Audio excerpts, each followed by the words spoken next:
It's me. Operator, try that. 1, 2, 3, 4, 5, 6, 7, 8, 9. I'm stupid. I'll totally admit it. Ed was going to volunteer it.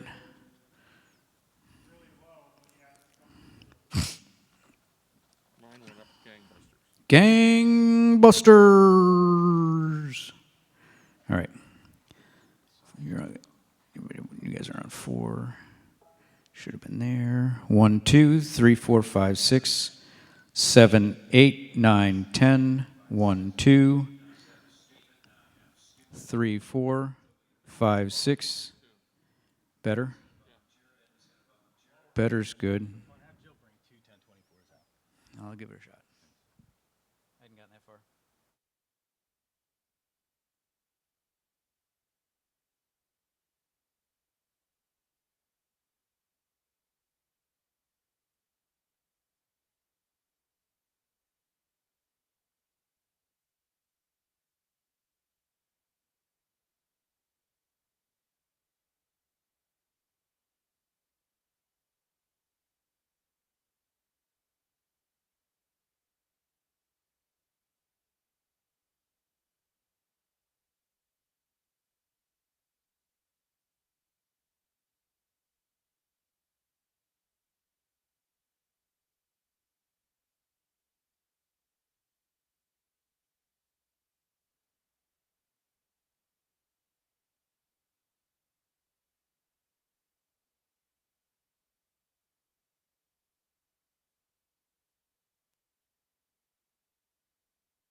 1, 2, 3, 4, 5, 6, 7, 8, 9, 10.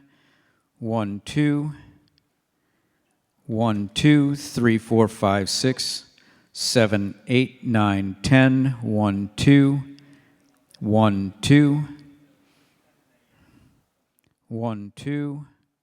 1, 2, 3, 4, 5, 6, 7, 8, 9, 10. 1, 2. 3, 7, 9, 14, 18, 56, 412. And is that better? Yeah, it's a mic feed. I got it. It's good. That's a mic feed? Coming through mic, yeah. Well, That's coming out of the lines on the rack like you were going to an amplifier.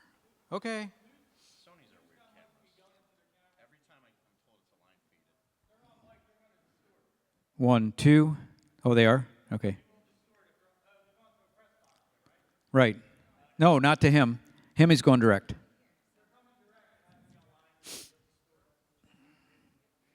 1, 2, 3, 4, 5, 6, 7, 8, 9, 10. Okay.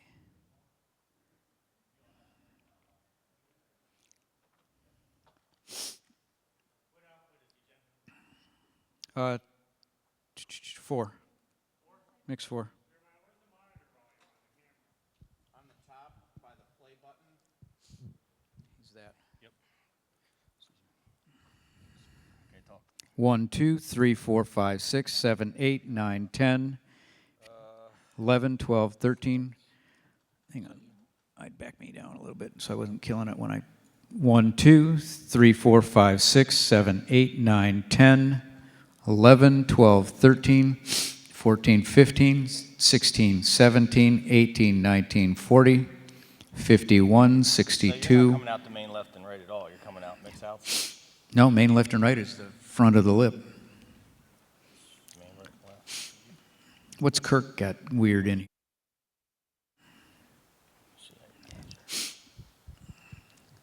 Mains are coming out main left and right.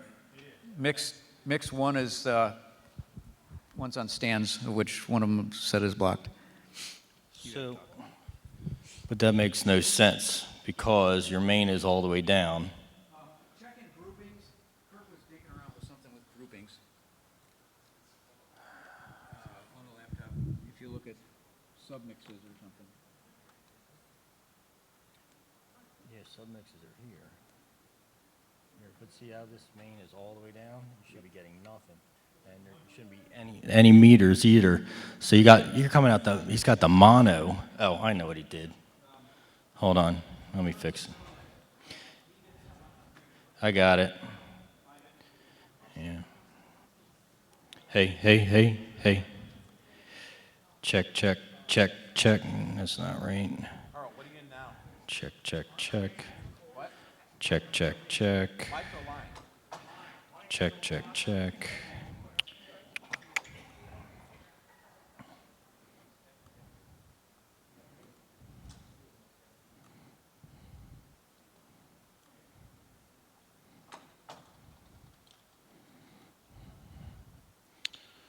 Okay, main mix. 2. Hey, 2. 1, 2. You should be getting nothing out of that mono right now. Hey.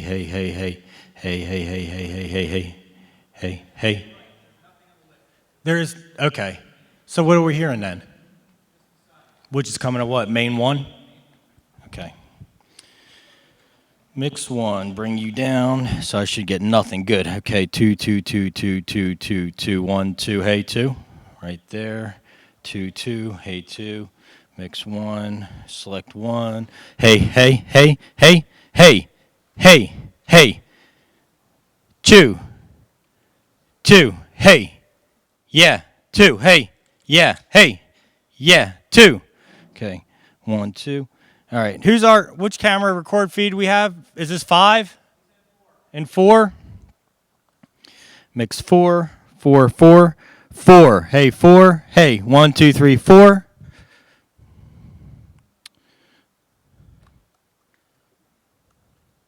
Two, 1, 2, 3, 4. Hey, 4. Yeah. All right, what kind of level you getting to your record feed?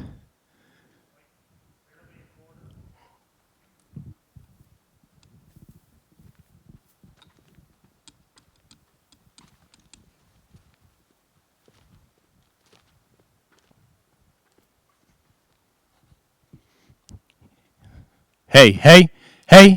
Yeah. Hey. Okay. There's no variable knob on that thing or anything? No. No variable input? Let me see what your input looks like. Excuse me.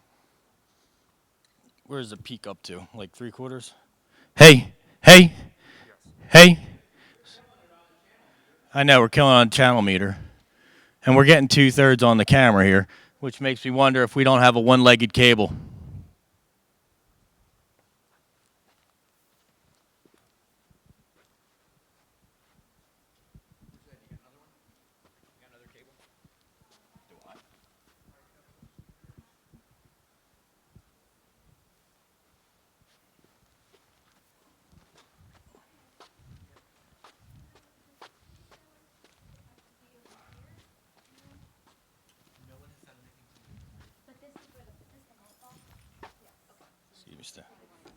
Hey, yeah, hey, yeah, hey. Yeah, the input's hot. Yeah, hey. Okay, so that being that, so now if I bring up my mix 1. Hey. Check. 1, 2, 2. And bring up the mains on the side. Hey, hey, yeah, hey. That's where we should be working, right there. 2, 2, yeah, 2.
Four, four, four, four. Hey, 4. 4, 1, 2, 3, 4. Hey, 1, hey, 2, hey, 3, hey, 4. Check, check, check. Hey, yeah, yeah. Take that tinniness out. In the meantime, mix 4. Hey, 2, 3, 4. Great. Yeah. Hey, hey, yeah. Yeah, it's thin. It's thin. Okay. Low, mid, high. What is dude have this going on here? Hey, hey. 1, 2, 3, 4. Hey. Whoa, what's no wonder. Hey, hey, hey. 2. 1, 1, 1. There we go. Hey. 1, 1, 1. Hey. Hey, hey, hey, hey, hey, whoa, hey. There we go. Check, check. There we go. Check. Hey. All right. 1, 2, 3, 4. Got that. And back to our mix 4. 4. Hey, 4. Mix number 4. Hey, yeah. 1, 2, 3, 4, 5, 6, 7, 8, 9, 10. Hey, hey.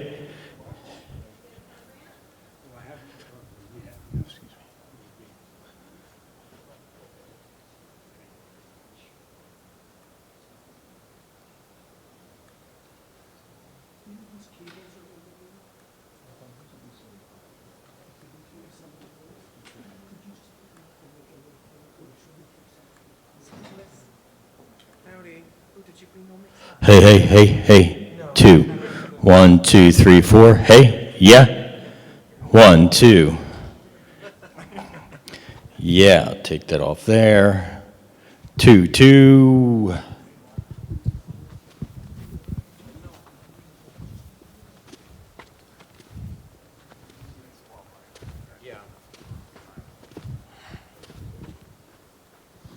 What do we have for meters now? Hey?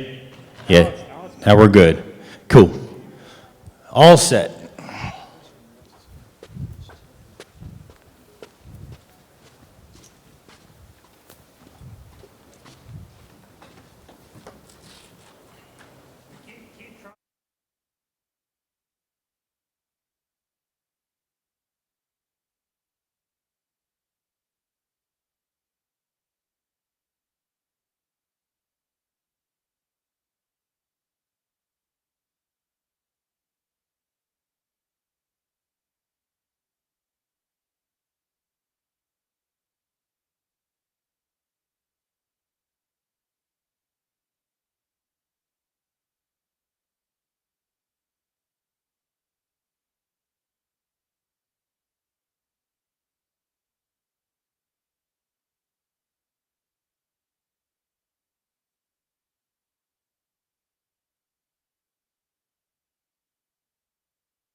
1, 2, 3, 4, 5, 6, 7, 8, 9, 10, 11, 12, 13.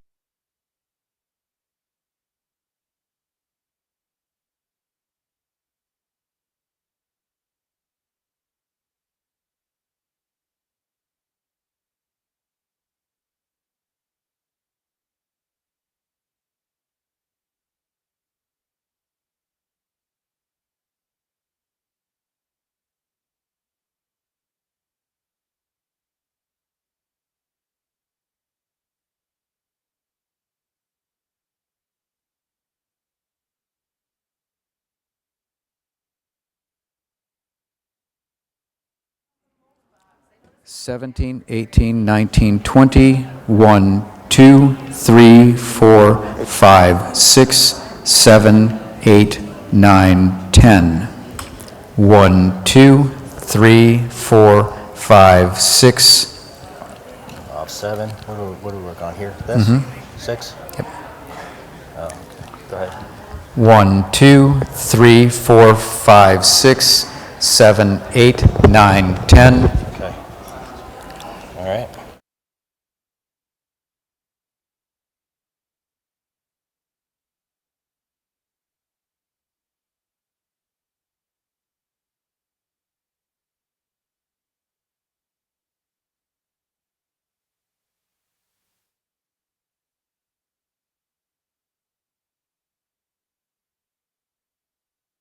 3, 4, 5, 6, 7, 8, 9, 10. Sounds good.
me find one of these staffers somewhere. So there's a teacher, a high school teacher named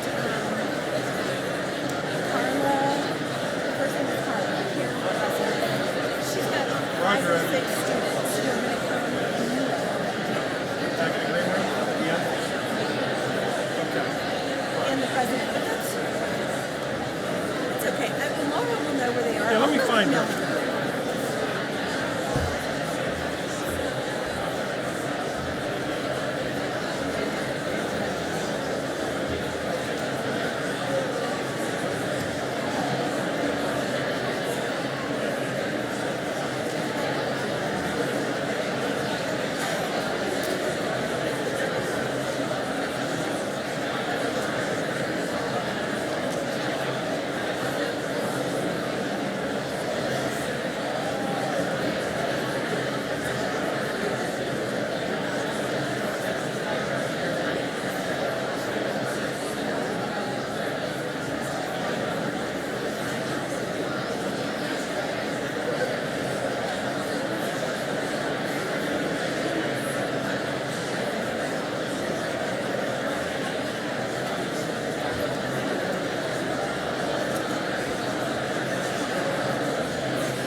go behind that thing and you'll find the steps over there. Be careful going down the steps. Okay, thank you so much.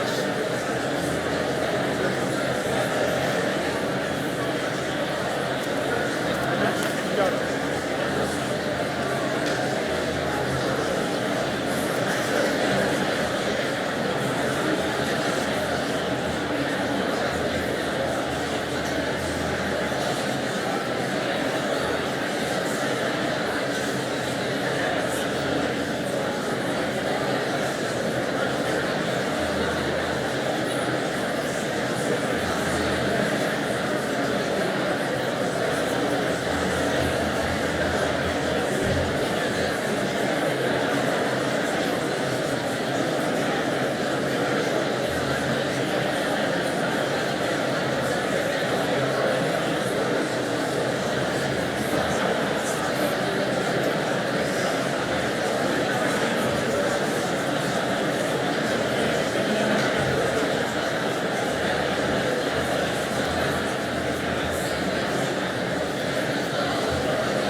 Good afternoon, everyone. We'll be beginning shortly in about 10 minutes. We expect a full house, so I ask if any of you who are already seated in one of these center rows here, if you could raise your hand up if there's an empty seat next to you so the people who are coming in can see where they might sit down and get a good view. That'd be very helpful. If you could just do that for about 10 seconds, get a little exercise in. Thank you.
This is the easiest I've ever quieted an audience.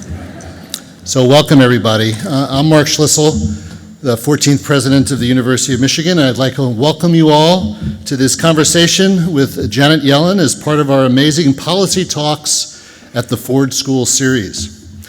I'd like to acknowledge several of our regents who are either here today or expected momentarily, Regent Kathy White, Regent Ron Weiser, and Regent Andrew Richner.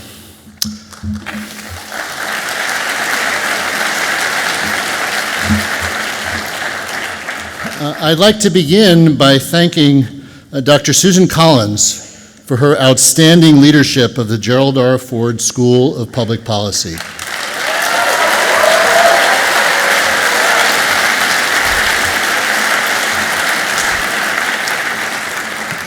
As the Joan and Sanford Weill Dean of Public Policy for nearly 10 years, she's led the school to ever higher levels of national and international prominence and impact. She's recruited tremendous faculty, and the school's research and educational programs emphasize making a difference in the world through discovery, the development of policy solutions, and global engagement. Thank you, Dean Collins.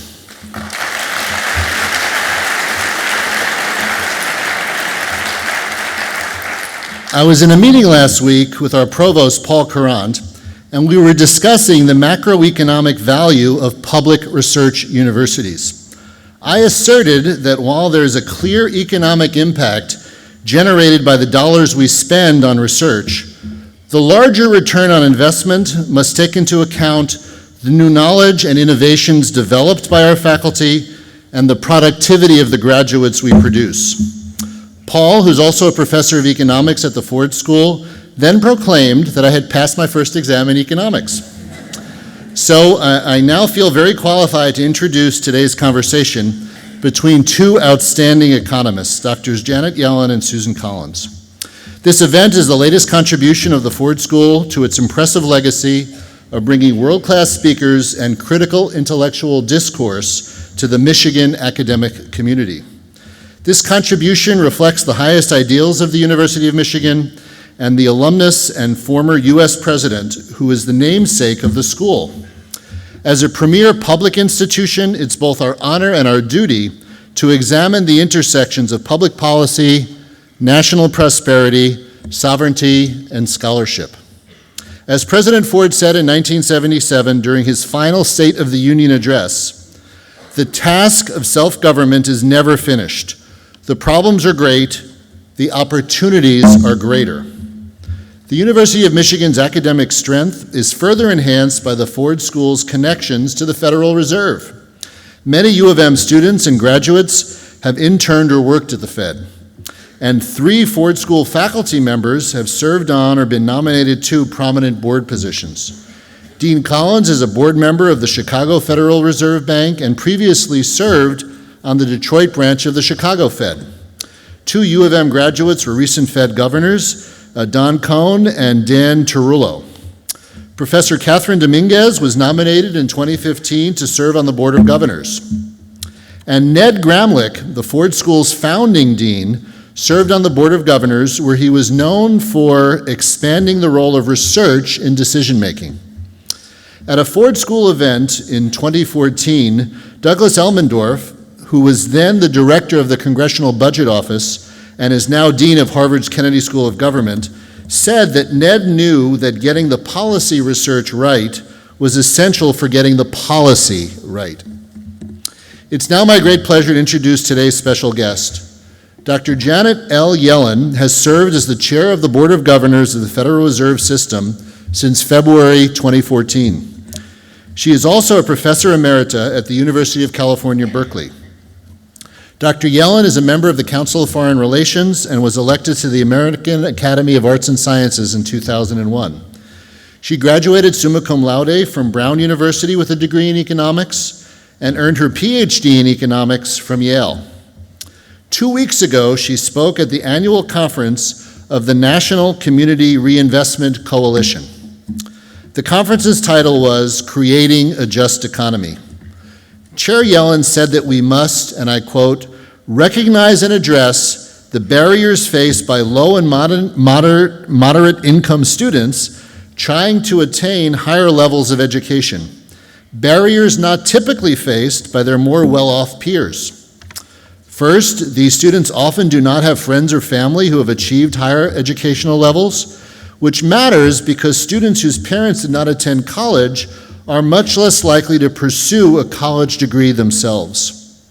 Second, lower income students often pursue their education while working to support themselves and family members.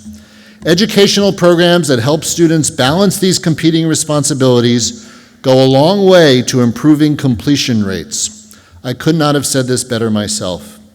Please help me welcome Chair of the Board of Governors of the Federal Reserve System, Janet Yellen, and the Joan and Sanford Weill Dean of Public Policy, Susan Collins.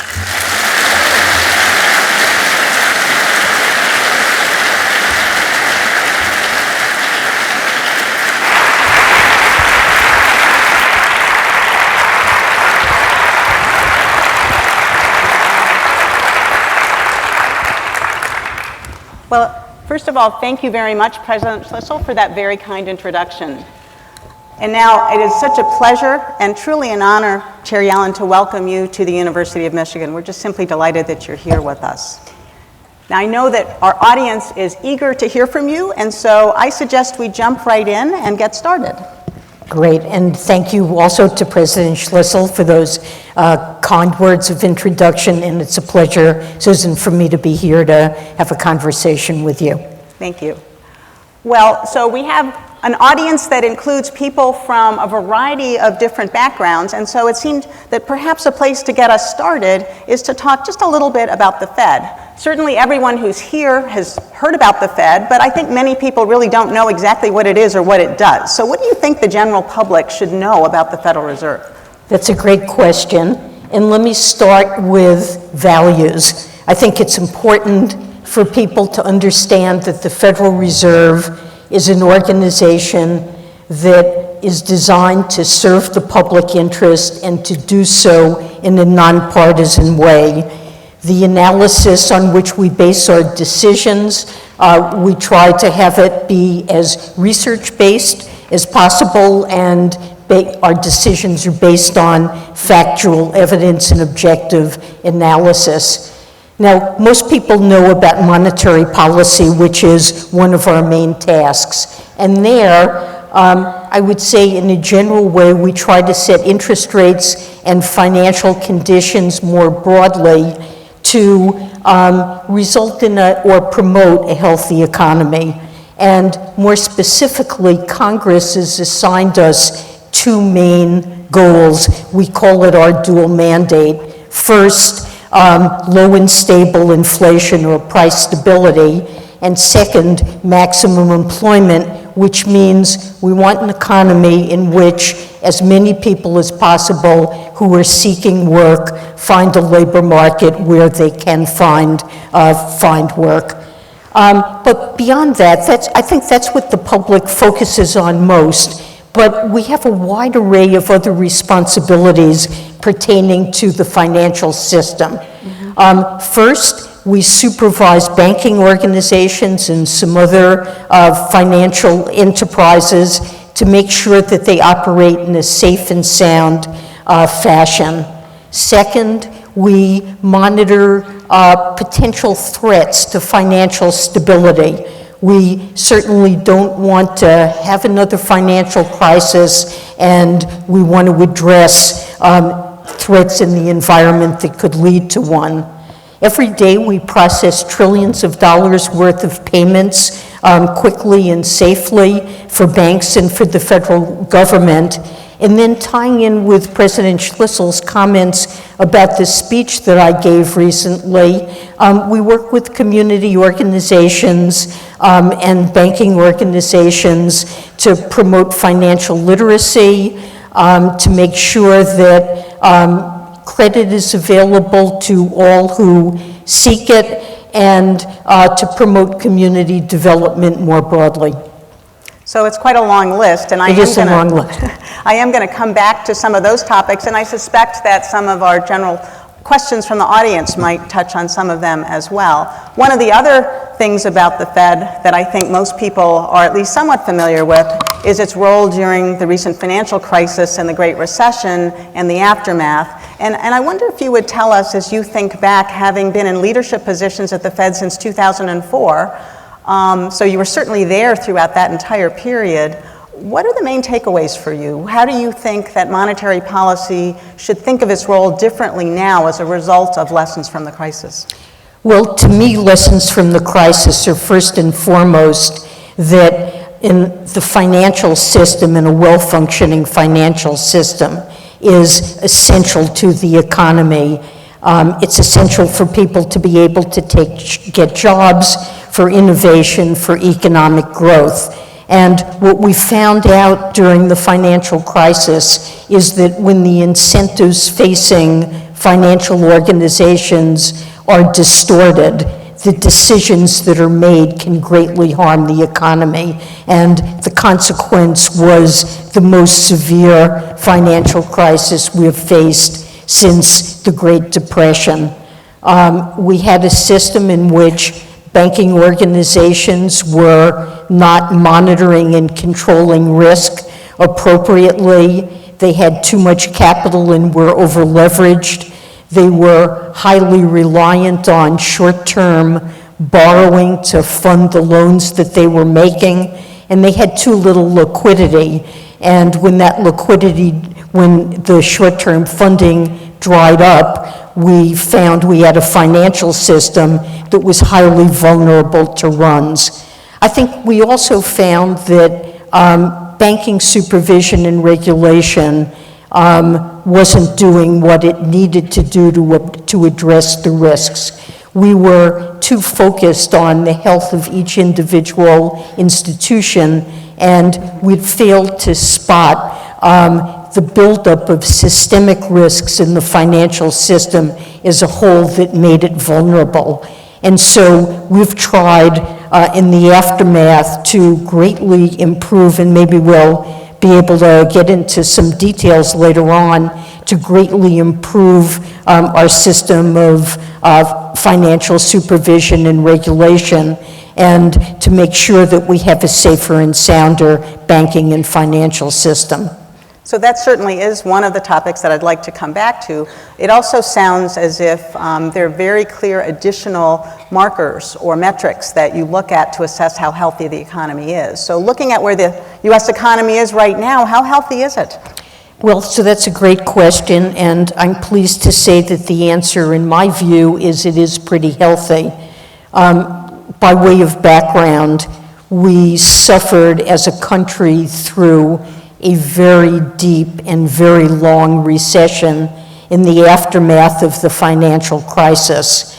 Unemployment rose to over 10%, and it took many, many years in order to get it down. We worked very hard to try to accomplish that. But right now, with an unemployment rate that stands at 4.5%, that's even a little bit below what most of my colleagues and I would take as a marker of where full employment is. Inflation, which for many years was running below our 2% objective, the headline figure most recently hit 2.1%, but I would say a better forward-looking measure of inflation is around 1.75%, just still a little bit under 2%, but reasonably close. So in terms of the goals Congress has assigned us, I'd say we're doing pretty well. The economy has been growing at a moderate pace, mainly supported by consumer spending, but housing is a little bit healthier than it's been. Investment spending that had been quite weak last year is showing a little bit greater strength, and the global economy, which was quite weak, now seems to be operating in a slightly more robust and healthier way. So looking forward, I think the economy is going to continue to grow at a moderate pace, and our job is going to be to try to set monetary policy to sustain what we've achieved, to make sure the economy continues to operate around full employment and that inflation stabilizes around 2%. So I think we have a healthy economy now, but it's been a long time coming. Long time to get there. So I'd actually like to ask you a little bit more about a number of the things that you just mentioned. Maybe one place to start is that you could summarize what you just said as that the Fed has basically been successful. Its targets have essentially been achieved, and all it has to do now is just maintain them. Is it different to be roughly at your targets, trying to maintain them in terms of policy, than trying to achieve targets? Do you think about that differently? So it is somewhat different. In the aftermath of the financial crisis, with unemployment at exceptionally high levels and inflation running well under our 2% objective, we really gave to monetary policy all that we had. We did everything that we possibly could to support the economy. In December of 2008, we lowered our overnight interest rate target effectively to 0. And at that time, if you had asked me or any of my colleagues how long the federal funds rate would be sitting at 0, I simply could not have imagined that it would be for as long as it turned out to be, which was 7 full years. But even lowering overnight interest rates to 0 turned out not to be enough. The economy just wasn't recovering rapidly enough. So from there, we decided we would try to buy longer-term assets, both treasuries and mortgage-backed securities, with the aim of pushing down longer-term interest rates. Because although overnight rates were 0, long-term interest rates were still substantially higher. And we also tried to talk the financial markets into the idea that monetary policy would be very accommodative and short-term interest rates would be very low for a very long time, longer than they thought. And we called this forward guidance. And the objective was to lower expectations for the path of short-term rates, to pull down longer-term interest rates and stimulate the economy. So we did all of those things, and it took a long time, but as you say, we're near reaching our objectives. So now the focus is different, and what we're thinking about is that with the economy operating close to our objectives, what we want to make sure of is that we sustain the progress that we have achieved, and that the appropriate stance of policy now is something closer to, let me call it, neutral. So whereas before we had our foot pressed down on the gas pedal, trying to give the economy all the oomph we possibly could, now allowing the economy to kind of coast and remain on an even keel, to give it some gas, but not so much that we're pressing down hard on the accelerator. That's a better stance of monetary policy. So we've indicated that we think it's appropriate to gradually raise the federal funds rate toward a more neutral stance if the economy continues to perform in line with our expectations. Now, our assessment of what a neutral stance of short-term interest rates is actually pretty low. And so although interest rates right now are low, just a little bit under 1%, our estimate of neutral is really not that high. And so we've indicated that we think a gradual path of increases in short-term interest rates can get us to where we need to be, to a neutral stance. But we don't want to wait too long to have that happen, because if the economy ends up overheating and inflation threatens to rise well above our target, we don't want to be in a position where we have to raise rates rapidly, which could conceivably cause another recession. So we want to be ahead of the curve and not behind it. So one of the things that I think there's been a lot of kind of interest in is the behavior of inflation. And as you've just mentioned, you don't want to be behind that curve in terms of what inflation, what direction it's going in. Has your vantage point changed your view of what the causes of inflation are? So I'd say my thinking in recent years about inflation hasn't changed a lot, but the actual behavior of inflation has changed a great deal, and I'll try to explain why. If you compare current situation with the way things were, let's say, when I started as an assistant professor in the early 70s, and inflation was high and rising and was a huge problem, and now most of us don't think of inflation as being a significant problem at all. So if you ask me what are the factors that influence inflation, I would point to first the degree of slack in the economy. When there's a lot of slack and unemployment is high and product markets have a great deal of excess capacity, inflation tends to decline, wage and prices rise less quickly. And so coming out of a long and deep recession and only now regaining full employment, inflation fell below 2%. And as I say, on a forward-looking basis, although we're close, it's still slightly below 2% in my estimation. A second important influence on inflation is inflation expectations. What people think inflation will be explains decisions they make in their own wage and price setting behavior. And so those inflation expectations matter to inflation. And then, and in recent years, this has been very important in causing gyrations in inflation, movements in energy prices, sometimes food prices, and the dollar. The dollar began to increase markedly in mid-2014. That pushed down import prices and held inflation down. And that last set of factors should have a temporary but not a long-lasting impact on inflation. They've been highly important in recent years. But I think my basic understanding of the forces driving inflation haven't changed that much. But if we go back to the late 60s and mid-70s, when the economy began to overheat, then we had a series of supply shocks, inflation moved up, and then even when we had a recession and more slack developed in the economy and oil prices stopped rising, we were left with what seemed like endemically, chronically higher inflation.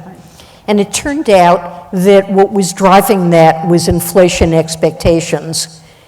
When actual inflation moved up, people thought, okay, inflation's here to stay, and inflation expectations moved up. And then we found we were caught in a vicious circle in which people's expectations of high inflation gave rise to wage and price behavior that ratified that and left us stuck with high inflation.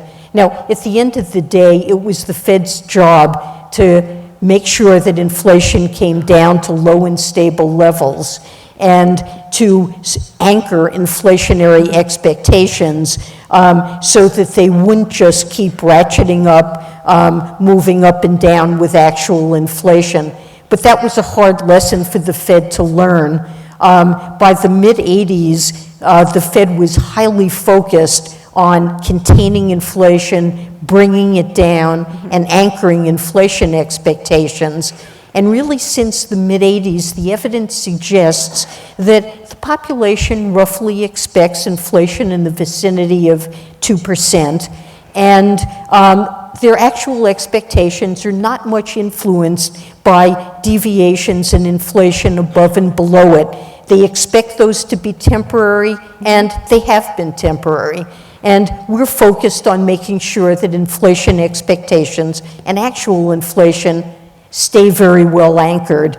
And to emphasize our commitment to that, in 2012, the FOMC adopted a statement of its longer run goals and strategies, and we said explicitly 2% is what we regard to be our inflation objective. And we added last year that 2% is a so-called symmetric objective, that we certainly don't want inflation to linger indefinitely above 2%, but equally, we don't want it to linger below 2%. So 2% is an objective.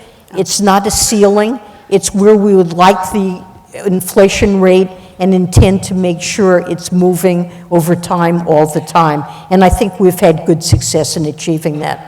And I was just actually going to ask whether you saw those as symmetric, but you've already actually responded to that. So Yes. why don't we shift gears back to financial stability for a moment? Because as you talked about earlier, certainly one of the huge lessons focused on the importance of financial stability. In the aftermath of that, we have had the Dodd-Frank legislation, a range of different types of regulations and approaches to supervision. A lot of controversy in that realm at the moment, in Yes. particular about whether we should focus increasingly more on banks or whether we should still be focused on some of the other institutions in shadow banking, the hedge fund concerns. What are your views about that? So we're focused both on banks and on institutions outside the banking system. Before the crisis, many investment banks were standalone and not part of the banking system.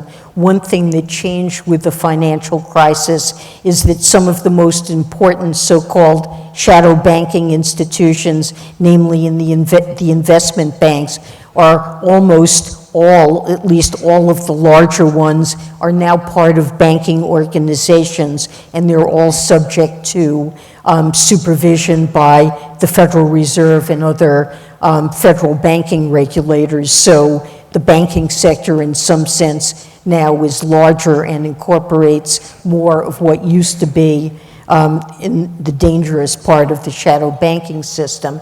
But let me say we've accomplished a great deal, I think, to make the financial system, and particularly the banking system, and particularly the largest and most systemic banking organizations, safer and sounder. We've forced these institutions to hold much more capital and higher quality capital. We've forced them to hold much more liquidity. And whereas they used to be highly reliant on volatile short-term funding, that's less true now. We're also forcing them to better measure, monitor, and control their risks.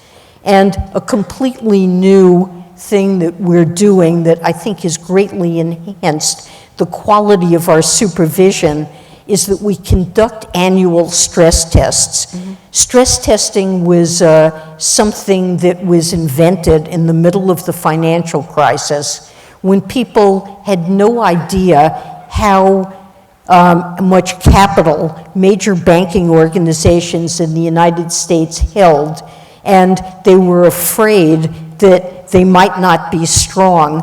A decision was made by Secretary Geithner and Chairman Bernanke to subject the largest organizations to a rigorous stress test in which we would insist that they, and then we independently, would examine where these institutions would be, what their capital would be if there were a highly adverse shock to hit the financial system. And we developed the methodology necessary to look at each institution individually and to evaluate after this very severe shock, say with house prices tumbling 40%, the unemployment rate rising another 8-10%, highly adverse shock, would these institutions still have enough capital to lend and support the credit needs of the economy? And in this first round, it was insisted that if they didn't have that amount of capital, they would be forced to go raise it, or else the government would inject it into these firms. And this was very successful. The results were publicized and were credible, and I think and some of the banks did raise capital, and I think it shored up confidence in the banking system. And this has become a staple of our supervisory program. We conduct these rigorous tests and publish the results every year. And we look in detail at the capital planning processes of the large banking organizations to make sure that they retain enough of their earnings to make sure they do have adequate capital. Our supervision has also changed in its character and is much better and focused on risks in the financial system as a whole and not on, let's say, each individual institution or the trees in the forest as opposed to the forest. Other changes have also, I think, made the broader financial system and the shadow banking system safer and sounder. The SEC adopted reforms to address weaknesses in money market funds, a crucial part of the shadow banking system where we saw runs during the financial crisis. Derivatives markets and the arrangements surrounding derivatives have changed in a way that's made that system less risk-prone and less a source of systemic risk since the financial crisis, and short-term funding markets have undergone reforms that make them safer. So I think we've accomplished a lot and we have a much safer system, but we always have to be aware of risks outside the perimeter of what we regulate. And when we regulate one sector, there's a natural tendency for activity to migrate outside its boundaries. And so we do have to be attentive to what's happening in the shadow banking system as well. So there are certainly some who would say that maybe that extent of supervision has gone too far and that all of the regulations are actually hampering lending and perhaps slowing down growth. What's your view on that set of concerns? Well, to start with, let me say, I think we ought to tailor supervision so that it's appropriate to the risk of a particular organization. And the most systemic institutions really deserve and require the highest degree of rigor in supervision and regulation. We're looking for ways, we've tried to shield community banks from some of the supervision and regulation. And for mid-sized banks, we try to tailor supervision so it's appropriate and what we expect of the most systemic banks doesn't drift down. Community banks do feel overburdened, though, with regulation, and we've looked for ways to respond to that by lengthening exam cycles where we can, reducing our demands for reporting of information, and we're trying to develop a simplified capital regime. But there is a lot of focus on regulatory burden. I don't think, if you look at objective data on lending, that it's possible to make the case that regulation is simply stifled lending. Lending has grown in a very healthy way as the economy has recovered, and I think what we see is stronger banks that are better capitalized are in a better position to lend. So growth, as you know, the U.S. economy's growth has only been in the 2% range, and that's certainly a concern. What's your view of the U.S.'s growth prospects, and has that changed recently?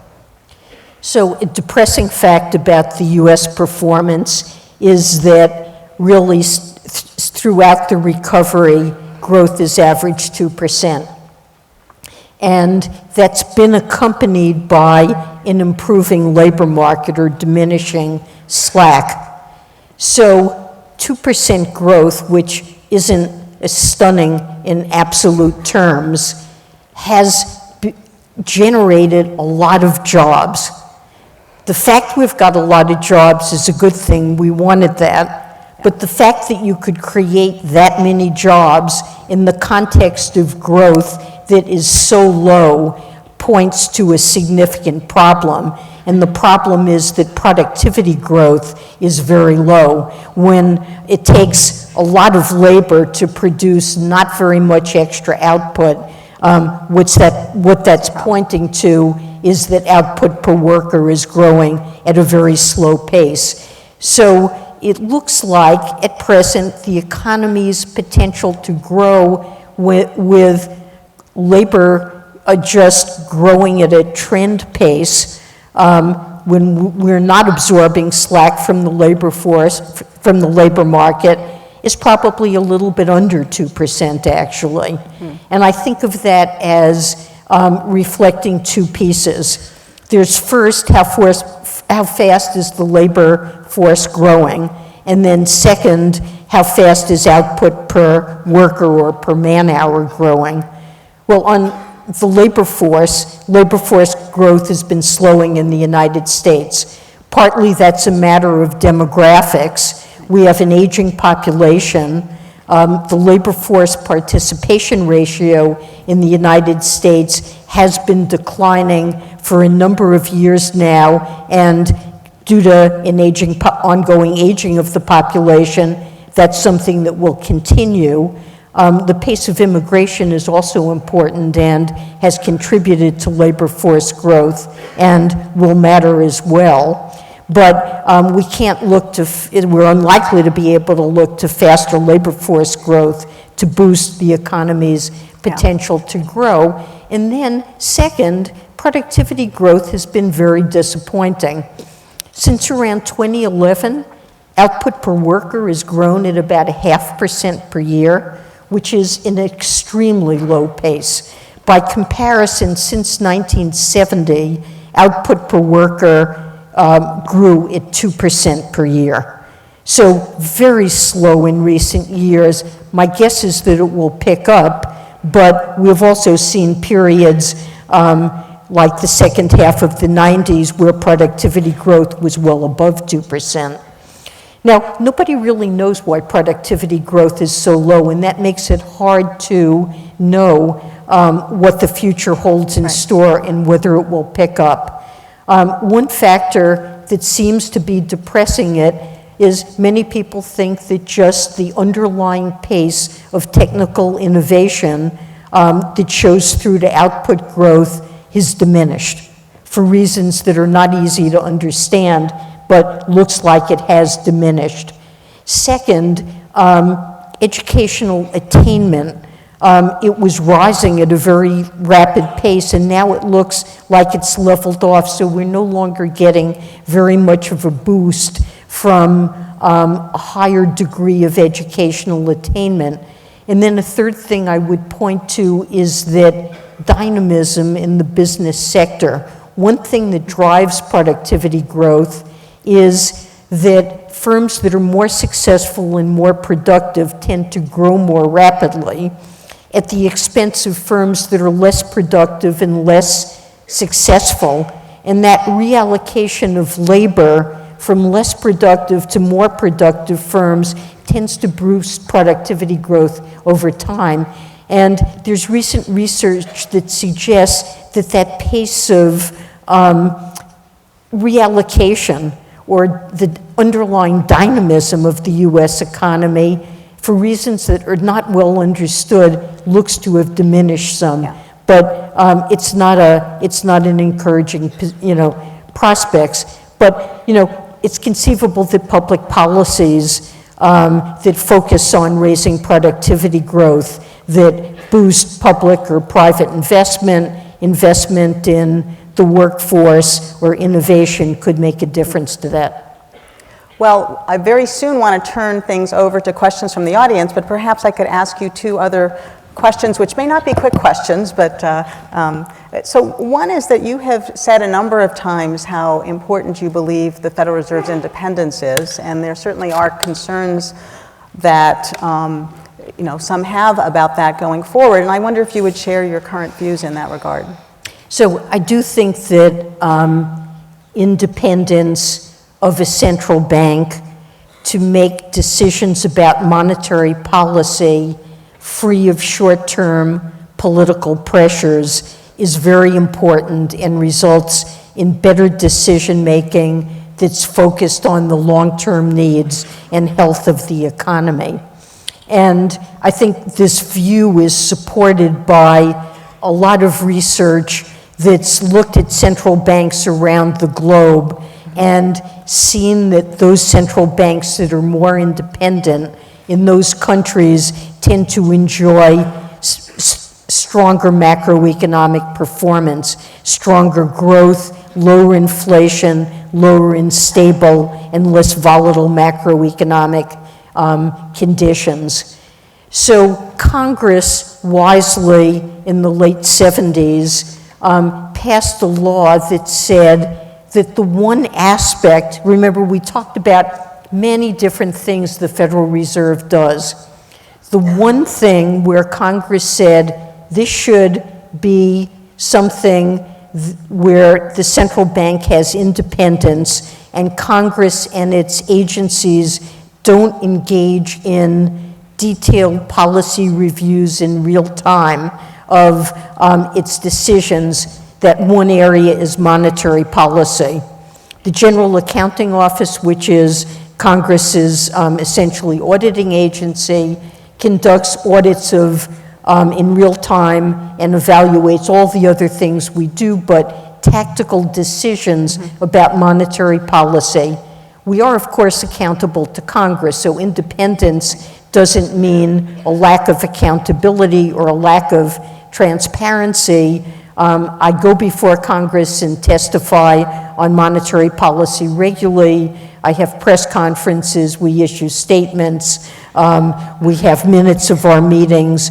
We certainly try to explain in detail what we do and why, but we make decisions independently, and I think it's very important.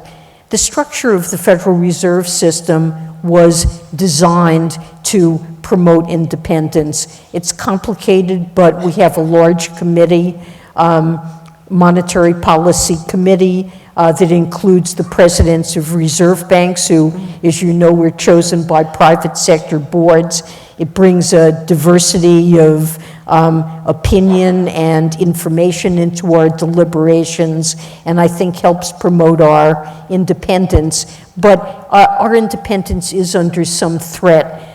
There is a bill called Audit the Fed that has been put forth in Congress for a number of years that would end our independence in making monetary policy decisions. And another bill that's passed the House of Representatives and goes even further in interfering with monetary policy independence would require us to follow a simple mathematical rule in setting interest rates, and if we deviated from it, would call in the GAO to conduct audits. So I always worry about threats to independence, and I think our macro performance is better, and the U.S. is well served by having a nonpartisan group shielded from short-term political pressures making these important decisions.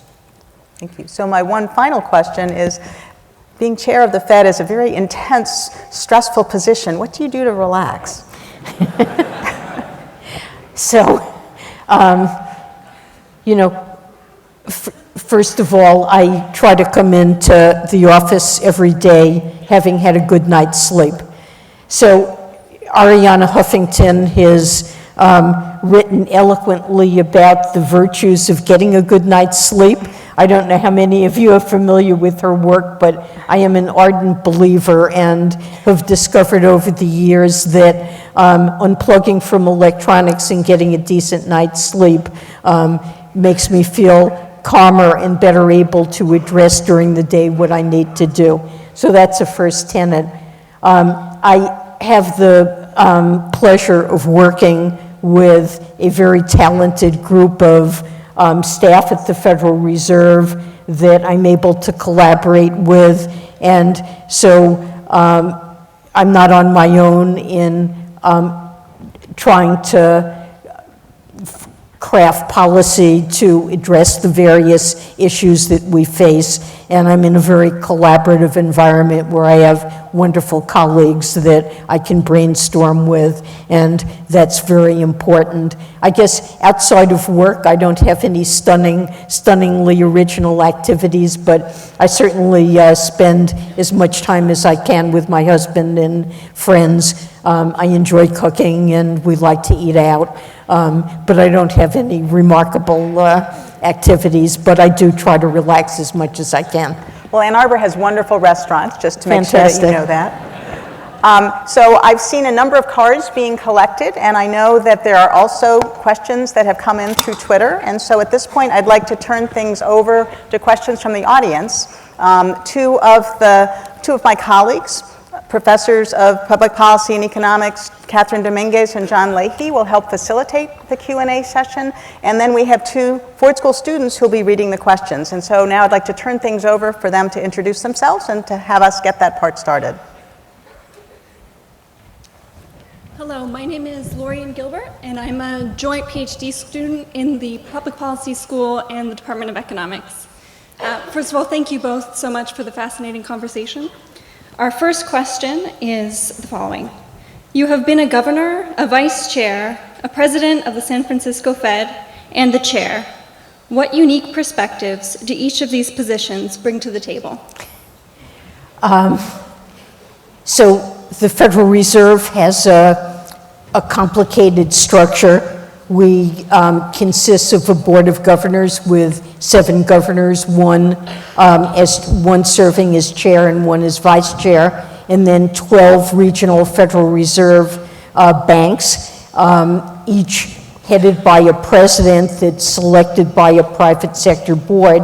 And as you mentioned, I've served in different positions on the board of governors, first as a governor in the 90s, then I was vice chair from 2010 to 2014 and as chair, so in 3 different positions, and also as president of the Federal Reserve Bank of San Francisco from 2004 to 10. So I think in these positions I've gained an appreciation of all of the different things that the Federal Reserve does, and one's better able to understand different aspects of the Fed's work from different vantage points. So my work at the San Francisco Fed, one of the important things I needed that was part of my work was to meet broadly with participants in the economy in the 9-state region that the San Francisco Fed covers. So I met with business leaders, with people who worked in nonprofits, community development specialists, labor leaders, ordinary people working in the labor market and experiencing that, members of the financial system, and tried to gather from them information that would be useful in forming monetary policy. And I think that gave me a chance to understand how let's call it anecdotal information. It's not exactly systematic, but talking to people who are experiencing the economy in real time does provide a body of insight that, you know, Susan and I and our colleagues, those of you who've had PhDs, we're trained in a lot of economic theory, and that's very helpful. It's hard to do a job like I have without having a good grounding in economic theory, but making the connection between economic theory and what's playing out in the real economy is important. And I would say that some of the insights of my directors in the years leading up to the financial crisis, they said things that made me worry about building financial imbalances. Now, it wasn't sufficient to have stopped the crisis, but it certainly was sufficient to have early on aroused my concern and suspicion about what was going on there. In my positions at the board, we, in contrast to the reserve banks, the Board of Governors, the governors are responsible for writing regulations and conducting supervision. And so I've had pretty intense involvement in writing the Dodd-Frank rules and thinking through what reforms we've needed to create a safer and sounder banking system and how we would translate that into supervision and regulation. I guess as chair, I've gotten much more perspective on the relationship between Congress and the Federal Reserve and much more involvement in trying to manage that. Thank you, Chair Yellen and Dean Collins, for the conversation. My name is Matt Hillard. I'm a first-year master's student studying public policy at the Ford School. Should the Fed more actively promote international policy coordination? It seems like the current view is that each country should look after itself, but that often leaves especially emerging market central banks at a disadvantage. Well, that's a very good and important question, and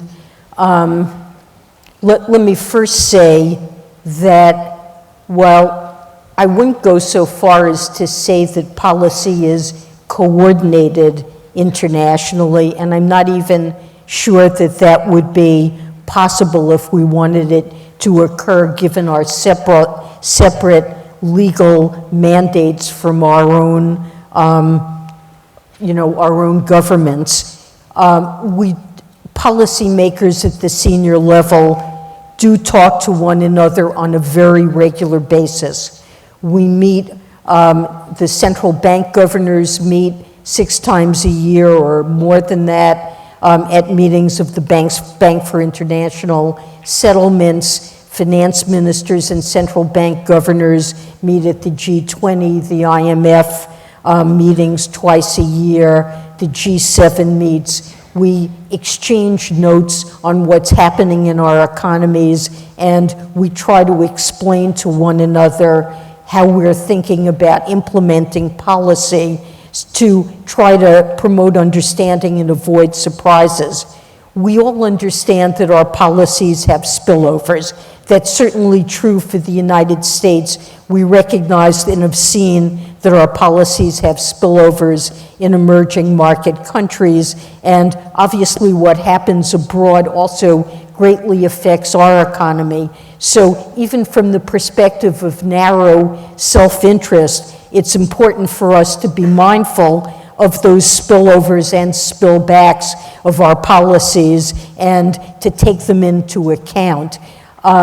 So policy coordination is difficult, and I'm not sure that it is really, as I said, possible given our separate legislative mandates, but there is close contact, an attempt to promote understanding, and in crisis situations, when it's necessary to mount defenses because we're worried, for example, about an incipient financial crisis, that network of contacts has resulted, I think, in very close and effective coordination and cooperation that's been important in recent years. Students are often told that inflation is always and everywhere a monetary phenomenon. Yet you listed 3 reasons for inflation, none of which were too much money. What's the role of money in inflation? So I guess I would say that when there is too much demand for a limited supply of goods and services, that's a situation that creates inflation. And it ties in the framework that I articulated with economic slack. So if I would say, for example, now, just now, after all these years of promoting faster growth in the economy and trying to diminish unemployment, probably now the labor market is in a normal state. But it likely would foster inflationary pressures if demand rose at a sufficiently rapid pace and on a long-run basis such that we pushed against now dwindling labor resources. That's one reason why I believe it's important for us to normalize or move monetary policy toward a more neutral level. But simply an accommodative monetary policy, when it's not occurring in the context of an economy that is close to full employment, that isn't inflationary. I remember when, so first in the end of 2008, the Fed lowered its overnight interest rate to 0. Then we started buying up longer-term assets, which swelled the quantity of reserves in the banking system. And people who reasoned that money causes inflation, but thought that that's somehow independent of the state of the economy, worried that our purchase of those assets meant that inflation was around the corner. Our response was to say, look, the unemployment rate is very high. It's 10%, 9%, 8%, very high. And maybe when the unemployment rate has declined to low levels, that's a legitimate concern.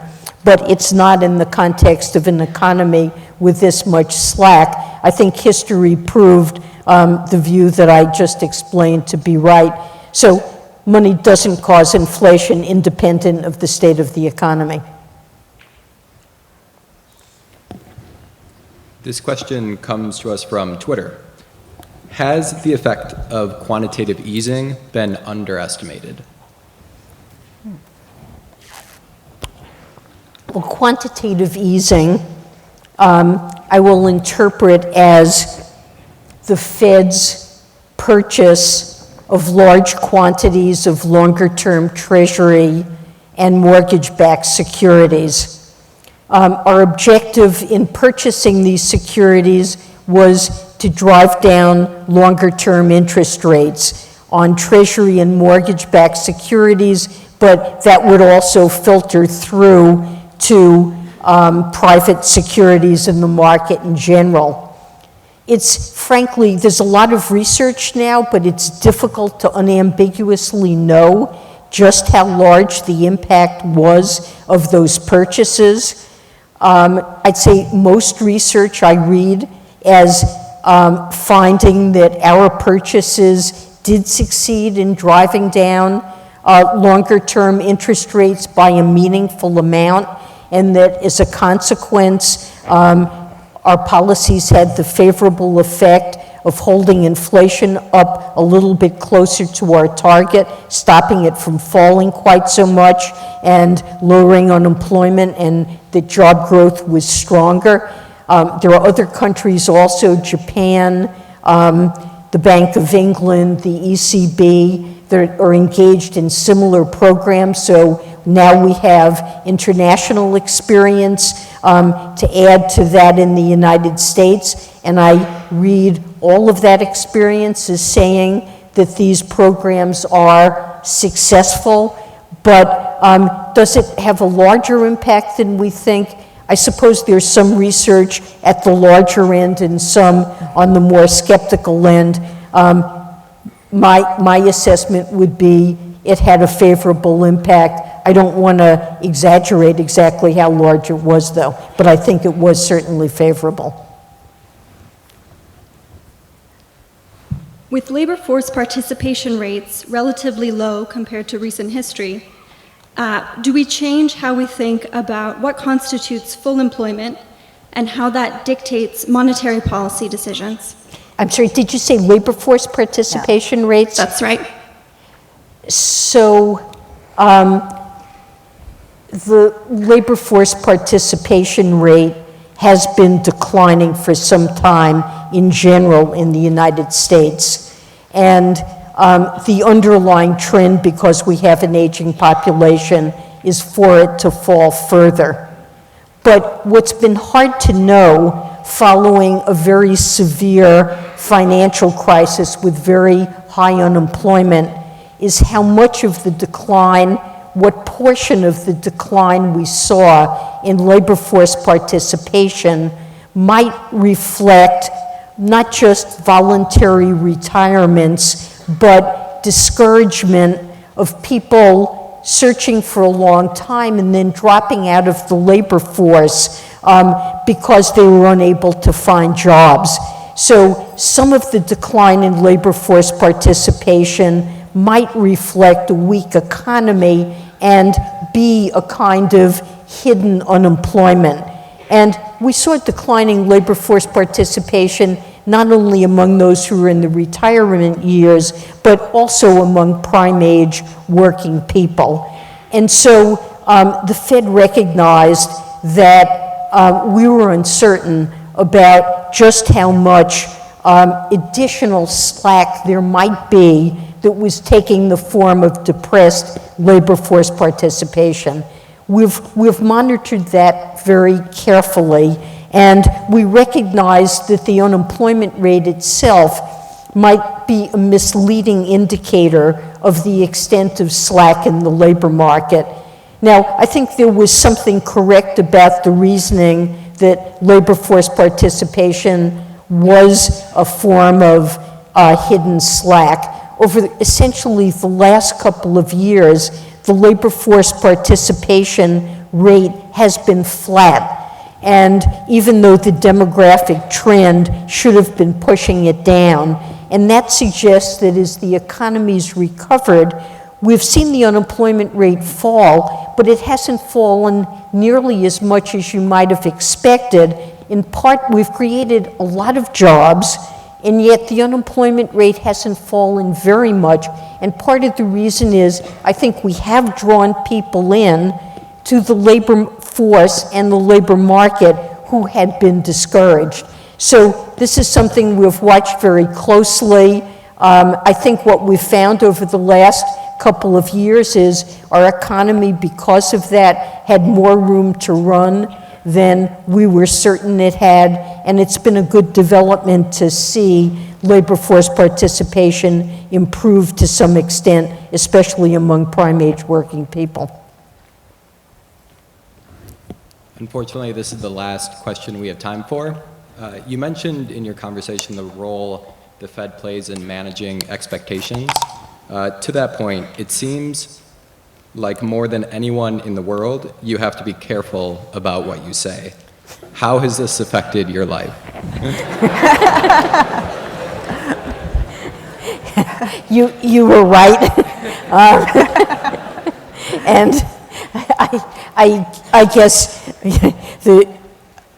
I've had a fair amount of experience in training for this job, having served as a governor and vice chair in San Francisco. And,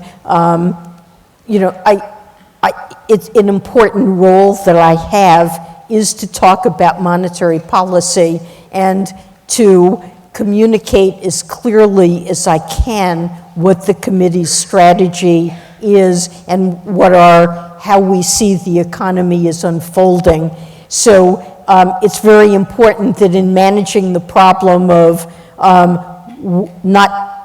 on the one hand, I want to be careful not to say something that will needlessly roil expectations that I don't mean. But on the other hand, I do want to talk about monetary policy because my job is to promote understanding of monetary policy. So although that is a difficult path to hew, I try to do it to the best of my ability. So before we wrap up, I know that there are so many students here, high school students, Ford School students, U of M students, many of whom are really committed to making a difference through public service, which is something that you've really dedicated your career for. And I just wonder if you have any words of wisdom for the young people interested in that Susan. way. Well, it's wonderful to see so many young people who, are dedicated to education, and many of you to public policy. I would say for me, the core of having a satisfying career, first and foremost, was finding something to do that I really love and am really interested in. I was lucky as an undergraduate to discover economics, which is a field I regard as endlessly fascinating. And it's pretty true to say that almost every day of my life I get up with a sense of enthusiasm about wanting to work on economic issues. And so the first piece of advice for everybody, it's obviously not economics. It can be many different fields that may capture your intellectual interest, but finding something you love, you're really interested in, want to focus a career around it, that's the starting point of having a good career. I'd say second, people say to me, well, gee, don't you feel your career was a success because you got to be chairman of the Fed?